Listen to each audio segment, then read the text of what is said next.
Thank you. Thank you. Welcome to the show. You know, a lot of times in life, like in business, it's a jungle out there. We're up against things that are dangerous. It's scary. We don't know what the outcome is going to be. And today our show is all about nature. It's all about survival. It's all about surviving the bottom line in a tough economy. And today's show, we have an absolute amazing lineup. We're going to have lions and tigers and bears, or I don't know if it's lions and tigers and bears, but we got some cats on the show. We're going to have some great furry critters coming on. We're going to learn about nature. And then we have a really upcoming successful entrepreneur named Melanie Angelis, and she has a thing called the Grecian Garden, which is really getting a lot of buzz across the country.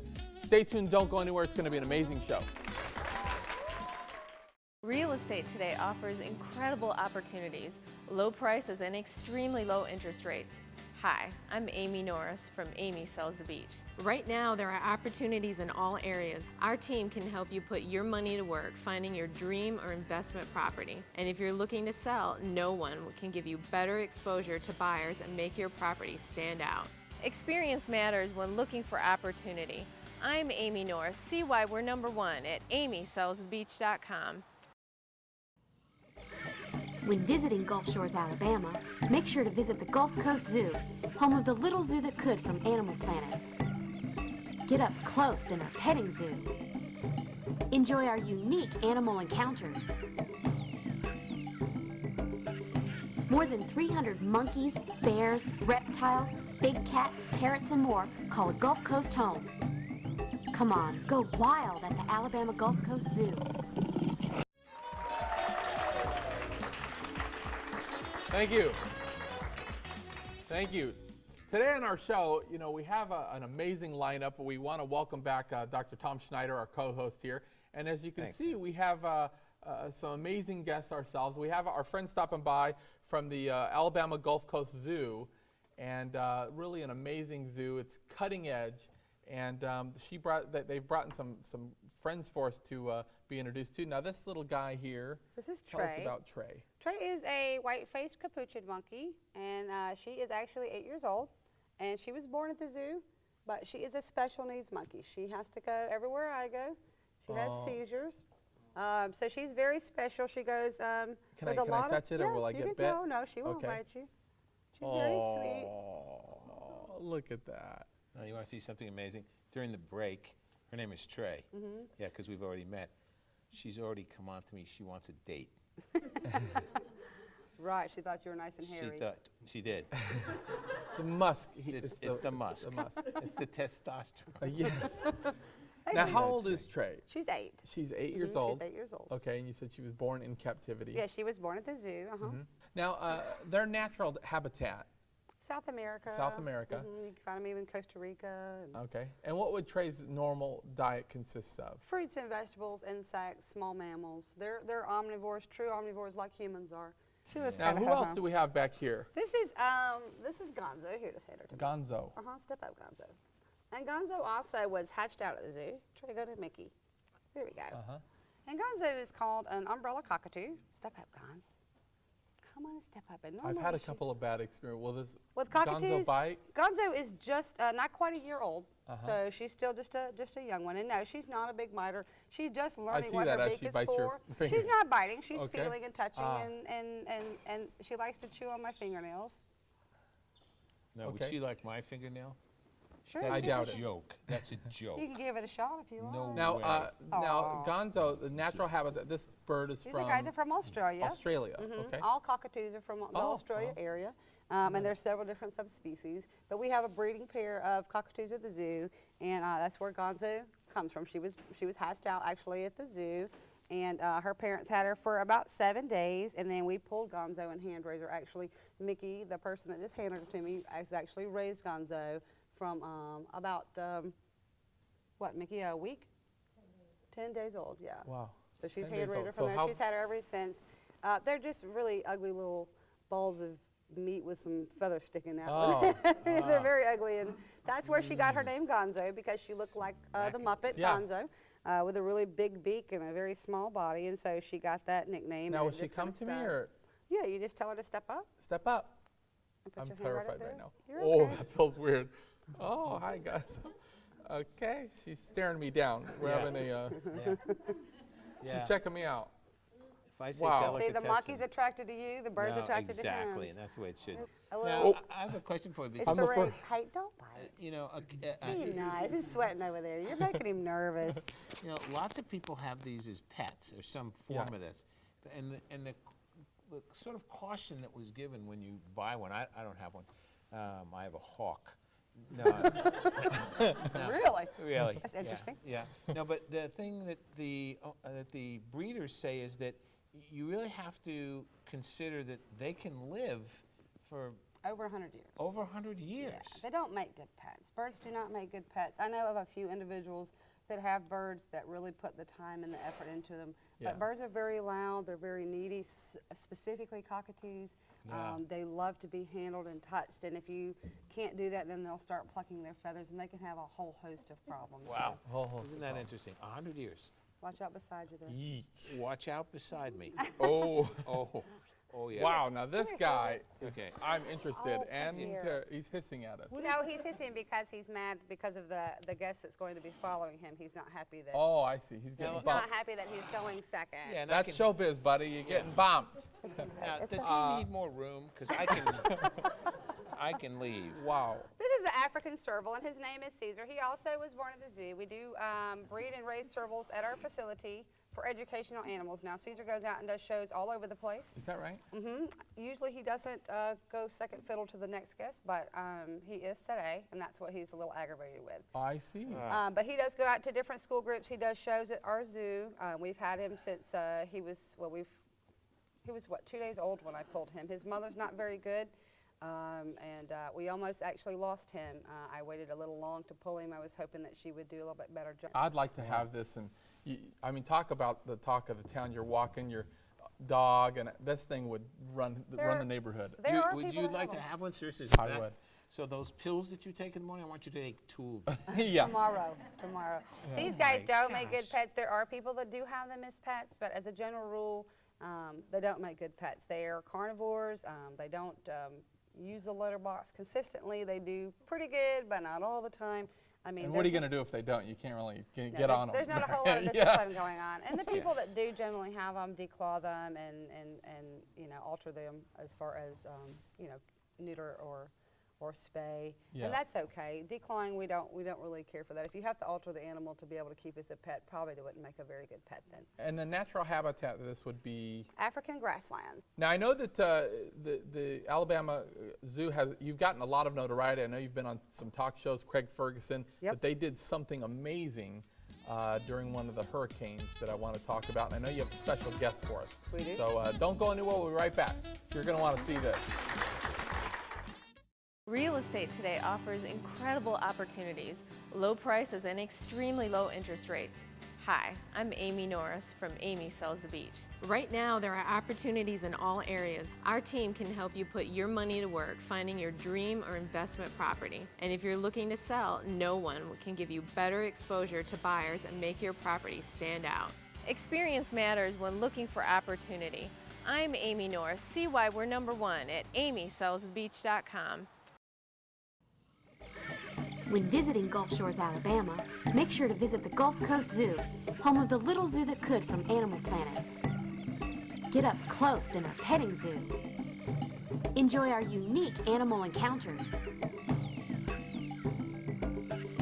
More than 300 monkeys, bears, reptiles, big cats, parrots, and more call Gulf Coast home. Come on, go wild at the Alabama Gulf Coast Zoo.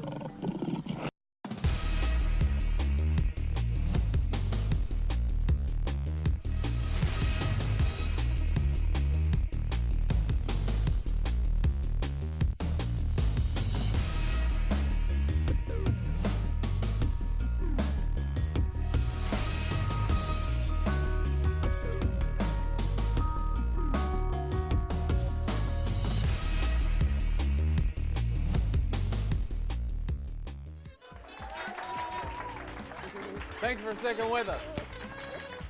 Welcome back. We had to take a short break. I appreciate you sticking with us. I heard that the animals were getting cranky, I believe is the term they used. and we wanted to bring out the big boys. Now this here is a Bengal tiger. Bengal tiger. These are snow white And look at Bengal him tiger take that cubs. down. Yeah. Do we have more? No. No, when that's we out, get he's some looking more? for it. And now, how young is this? These tigers it a will be. female, Yeah, this is male? a female, yes. I don't know how if I could tell. I don't She's know a why I'm pink looking. bottle. Oh, pink bottle. This is the female. Her name is Kolkata. Kolkata, And this one down there is a male. His name is Yeti. Yeti. And these are both cities in India.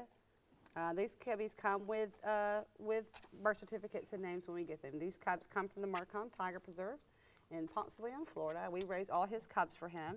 And then once we get them a certain size, they'll go out to other zoos, other facilities. We have some in Memphis Zoo. I have some all over the world, actually, Wow. that I've raised. This is 39 and 40 that I have raised for him. Wow. Now, if you can see the size of those paws already, how big is this guy going to get? This female will be about Or gal. 350. The male there will be about 450. 450. Unbelievable. And I presume they eat anything they want, pretty much. These right? guys, when they're full grown, eat about $10,000 worth of meat a year per cow. And I have 6 tigers and 3 lions at our zoo. Wow. Absolutely amazing. Dan, I don't know if you can see the eyes. The eyes are I can't. absolutely beautiful. They're almost a bluish. Yeah, they're always going to be blue too. Really? White Wow. tigers have blue eyes always. Now, could something, I know this is, you said how old again? It's 7 weeks. 7 this weeks Tuesday, old. Tomorrow. But this thing looks like if it got a hold of you. They you do know, have could do teeth. some They do damage. eat meat already. They start eating meat at 4 weeks old. Wow, 4 weeks. Just ground Which is meat. all I needed to hear. Yeah. It's been great. Wow, this thing is Are you amazing. ground meat? Yeah. And are they about I've the same dated a size? I few can't really see tigers. the other one. Over. Yeah, they're virtually the same size. He's- Actually, she's. He's doing what he wants to. Oh, yeah. he wa- It's too too slick. slippery for him. Yeah. Okay. You can hand him to me. And how do these two get along? They get along. they They're do. brother and sister, so as good as brother and sisters get along. Yeah. Some sibling rivalries. but There's a little normally- bit, but she rules the roost like most females do. Oh, Yeah, that's it. Yeah. Oh, I'm he's- totally comfortable. Oh, come on, Totally scratch, comfortable. pet, I'm pet, totally love. comfortable. Watch me just pet. Pet There, love, I love, pet him. I'm a real man. he's looking for the milk. Yeah, he's looking for the milk. Let's let him have the milk. Now, I want to talk about, I know that you guys did something amazing. I did. know that there were some hurricanes We that did. were just disastrous, particularly Hurricane Ivan. We started with Hurricane Ivan, and within 13 months, we evacuated a total of 3 times our entire facility. Wow. 3 times. So these hurricanes come through, and I know that it was on some real national news that they evacuated the entire zoo. Is that right? Yes, sir, we did. To a farm, or so- Actually, to our director's home. a Patty home, Hall. somebody's Mhm. house. She had a 10-acre place that we went out to. So she said, "What are we going to do? This hurricane's coming. Just bring them over. Bring them Yeah, all." let's all go to the director's house and have a So good time. all the animals, it was like Noah's Ark. You had to wrangle the elephants and. Well, we don't have any elephants, but Okay. yes. I was going to say. No, Neighbors no. driving by saying, "What is going on?" The largest animal that we had there was a Tibetan yak, hairy yak, and he's probably 1,500 pounds. 1,500-pound yak in the front yard. What do you Now, think about that? Can people come to visit these? Yes, the animals tigers and- actually do encounters. We have encounters with the cubs every day, 7 days a week. And then on the weekends right now, we have encounters also with lemurs, baby lemurs, baby kangaroos, and a little area we call Baby Land that has baby sheep and goat. So the Little Zoo That Could, it's still airing, and I'll tell you, it sounds like a book series, really. It And would probably that's make a something to really good probably book. think about. But so where can we get some more information if we want to attend to come out and? If you want more information, we obviously have a website, The Little Zoo That Could. Okay. You can also like us on Facebook. That keeps you up to date on what's going on with our encounters and what babies have been born and just what's generally What's happening going on. a daily? So is that the littlezooThatCould.com? Is that the website? Absolutely. Okay, great. So for more information, the website Little Zoo That Could, and we appreciate you having coming on the show. It's amazing. It's We're always gorgeous. interested in how these guys are doing, and please stop back by again. We'd love to see how the zoo's doing. Absolutely. We'll be happy to. Okay, great. Thank you very much for stopping, and we'll be right back. Thank you. Real estate today offers incredible opportunities, low prices, and extremely low interest rates. Hi, I'm Amy Norris from Amy Sells the Beach. Right now, there are opportunities in all areas. Our team can help you put your money to work finding your dream or investment property. And if you're looking to sell, no one can give you better exposure to buyers and make your property stand out. Experience matters when looking for opportunity. I'm Amy Norris. See why we're #1 at amysellsthebeach.com. When visiting Gulf Shores, Alabama, make sure to visit the Gulf Coast Zoo, home of the little zoo that could from Animal Planet. Get up close in our petting zoo. Enjoy our unique animal encounters. More than 300 monkeys, bears, reptiles, big cats, parrots, and more call a Gulf Coast home. Come on, go wild at the Alabama Gulf Coast Zoo. Welcome back. Welcome back. My next guest, Melanie Angelis here, successful entrepreneur, a company called the Grecian Gardens, very unique. And Melanie, I don't know if you caught the animals that were here a minute ago. Did you get a chance to pet them? I looked at them and took pictures of them, but I didn't pet them. Yeah, you need to pet them. You can still, it's lingering. But tell us a little bit about the Grecian Garden. And actually, I want to hear a little bit about your story of how this whole idea came about. Sure. Well, I was sick for several years. I didn't know what was wrong with me, and I started having symptoms of a heart attack. I went to the hospital. They misdiagnosed me. I ended up going to several cardiologists, and they gave me a diagnosis. I didn't want to live with that diagnosis, and I knew that my body could heal itself. So I began researching nutrition, alternative medicine, ways so that I could help my body repair itself, because I knew it could. So first of all, I had to look at my diet, because I was not eating nutrient-dense foods like how animals eat in the wild. Right. Animals eat nutrient-dense foods that they can find in their environment. You don't find cornflakes growing on a tree. Yeah. You don't find open up a hole in a tree and find white sugar. And those foods that are refined and highly processed are addictive. Yeah. So we get addicted on these zero nutrient foods. Our bodies end up going to our bones, our tissues, our minerals to just keep the homeostatic balance. Yeah. So I knew that's where I had to begin, was nutrition. Yeah. Now, what if we don't know what to buy? I know that one unique thing that I saw on your website is that you'll actually go to the grocery store with your coaching clients. You'll take them to the grocery store, and you go down the aisle and you say, read the boxes, or do you let them grab what they normally would grab out of a habit and then show them better alternatives? Or? Well, really we start off with a health goal. What are your health goals? Are you trying to lose weight? Do you want more energy? What is it that you see in your future as far as your health? Are you trying to prevent a disease? So we get their health goals, and then we go through the store and I find the most nutrient-dense foods that I can that will help their issues. And really it's a focus on whole foods. So let's buy whole sweet potatoes instead of potato chips. And let's make sure that we get sprouts and shiitake mushrooms. If someone has an inflammatory condition, foods have natural anti-inflammatory properties. Yeah. So instead of taking anti-inflammatories, we can get all the nutrients and the anti-inflammatories from our food. Well, I know you have a blog as well, right? And so I presume you have many recipes people can go on. Do you make it easy and say, hey, here's a cool pizza we had last night? Do you throw that kind of stuff up there? Oh, there's tons of easy recipes that people can get at thegreciangarden.com. Now, I know you have a book coming out that's very highly anticipated. Everybody's been talking about. It's called The Grecian Garden. And the subline is? Where diets, calories, and allergies don't exist. Yeah, where diet, calories, and food allergies. Now, I know you said that you had some food allergies. Originally, I was sensitive to gluten and dairy, and that was the beginning because my body was reacting to pretty much everything. It was peanuts, soy, corn. I knew there had to be an end to this.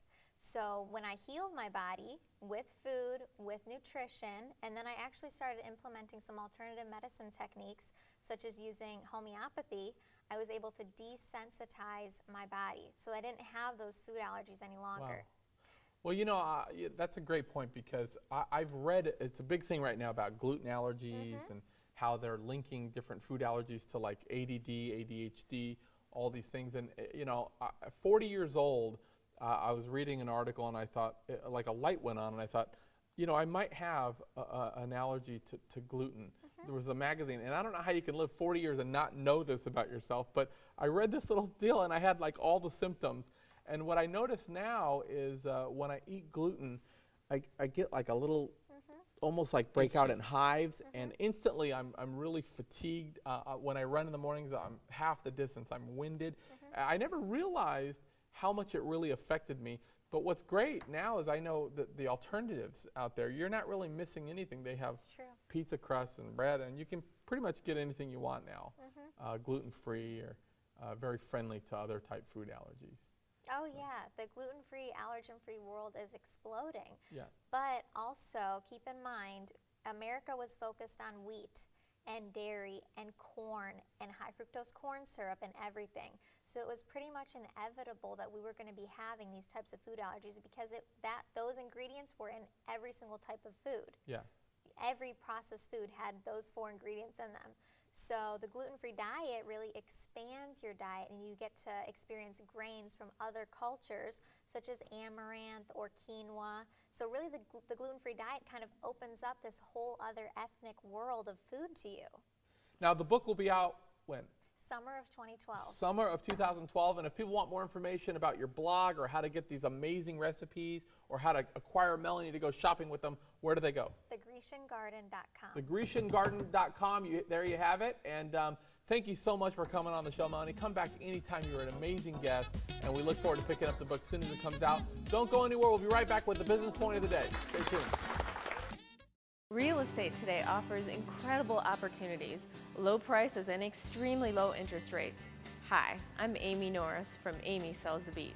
Right now, there are opportunities in all areas. Our team can help you put your money to work finding your dream or investment property. And if you're looking to sell, no one can give you better exposure to buyers and make your property stand out.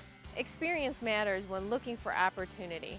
I'm Amy Norris. See why we're #1 at amysellsthebeach.com. When visiting Gulf Shores, Alabama, make sure to visit the Gulf Coast Zoo, home of the little zoo that could from Animal Planet. Get up close in our petting zoo. Enjoy our unique animal encounters. More than 300 monkeys, bears, reptiles, big cats, parrots, and more call Gulf Coast home. Come on, go wild at the Alabama Gulf Coast Zoo. Thanks for sticking with us. I wanted to introduce you to a very special friend of mine, or actually relative. This is my Uncle Sam. And a lot of people are say, is that really your Uncle Sam? And I don't know if you can see the resemblance. But this is Uncle Sam. And really his uncle. And actually, it's on my wife's side. The reason I wanted to bring Sam out, Sam is retired military. Right, U.S. Army. U.S. Army. Oh, that's a shame. And That's a shame. it's a big Navy area here. Now, you're living in Germany now, and Yes. you're a resident. Yes, of I am a Germany. resident of Germany. Okay, and you've been there for? Since '84. Since '84, okay. And you speak German. I know you went to school. Yes, I had to go to school. To become a resident, you have to speak German. Okay. And know all the German, everything about Germany, yeah. Wow. The politics and everything. Well, I know I have family over there. I haven't had a chance to meet yet. We Yeah. look forward to trying to make it out this fall. And I know you're a big traveler. You've traveled all over the world. And that's I know you're about to leave us. You've been staying with us for the last week or so, and then you're about to keep going and keep up with traveling. Where are some of the places that you've been? Well, my first visit was in '84, right after I retired. I couldn't sit at home. I went to Israel.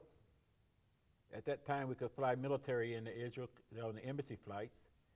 And I went into Israel, then I went from all around Israel.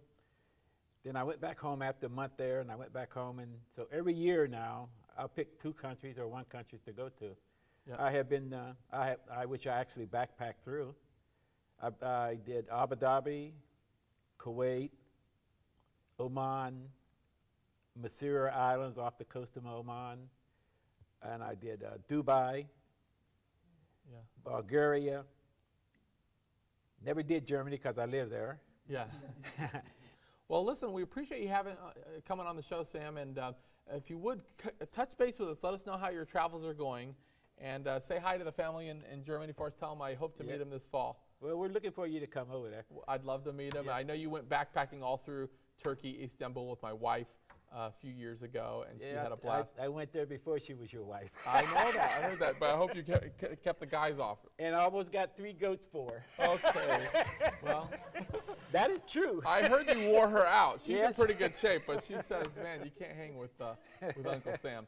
Well, you know, one thing I really want to take away from our guest today, we were talking with Melanie Angelis, and, you know, a lot of times, as in life, sometimes in business, we're going to not only come up against great obstacles, but we're going to feel a lot of pain. You know, we're trying to accomplish success. In our journey to success, we're going to experience a lot of pain and discomfort. And, you know, we're going to take our share of nosebleeds. We're going to get knocked down on our butt. We have to keep getting back up. But I think what the real point from what I saw with Melanie is forward progress. We don't have to do everything at one time, but we have to constantly get back up, find out, get the right information, and we got to keep moving forward. In business, the same way. Sometimes we'll get some bad advice. Sometimes we're going to experience much pain in business. But what we have to do is we have to go out and like Melanie did, and say, I'm not settling for this. There's got to be better information out there. And we have this information on the internet now is so amazing. We can get on there and you can learn about anything. And we have to say, you know what, I'm not settling. I'm going to go find the right answers. And we have to constantly move forward. You know, there's a book, I don't know if you've read, it's from Timothy Ferriss called The 4-Hour Workweek. Sure. And what he talks about is sometimes you're going to have fires. You're going to have big blazing fires, and then you're going to have small fires all over the place. And sometimes it's okay to know that I can't put out all the fires right now. I got to focus with these big things over here, these big blazers, but those little fires just can't get to them. And you have to get to a place in business where you have small fires in your business, but you have to put your attention to the big stuff, and you have to be okay with, you know what, I'm not going to make it, I'm just going to have to let it burn. And it's okay with not being able to attend to every little task every day, and sometimes we have to be okay with being uncomfortable and saying, you know what, that's just going to have to, this is more important, and I'm going to have to just let that burn for now, and I'll tend to it when I got the time. And most of us in business, we know that we have an 80-20 rule, right, which 80% of what takes up all of our time only produces about 20% of the results and our bottom line, and then 20% of our time goes to brings us 80% of the results. So focus on the big stuff, focus on the blazers, focus on the things that are going to give us that bottom line. Sometimes we got to be okay with being uncomfortable, and we got to let stuff burn once in a while and get to it when we can. We appreciate our guests on the show. We appreciate Sam stopping by, and let us know where you're traveling, my friend. will. Always a pleasure. And don't forget to get involved in your local community and be forgiving of others. Thank you very much. That's our show tonight. Have a great night.